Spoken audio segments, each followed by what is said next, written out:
Sa Lagubang po. Nakahuli po ako nung aros-aros dun sa gawin ng Jumeirah. Nag-yugib po ako dun sa mga kwandan, sa mga mangga. Yan. Sarap no? Sa Pilipinas, naisip-sip lang to, pero dito kailangan kainin mo sa lahat. Sayang. Binasa ko lang siya sa kamatis.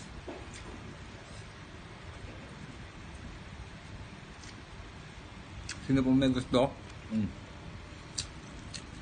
May 69 pieces pa kung matitira dito.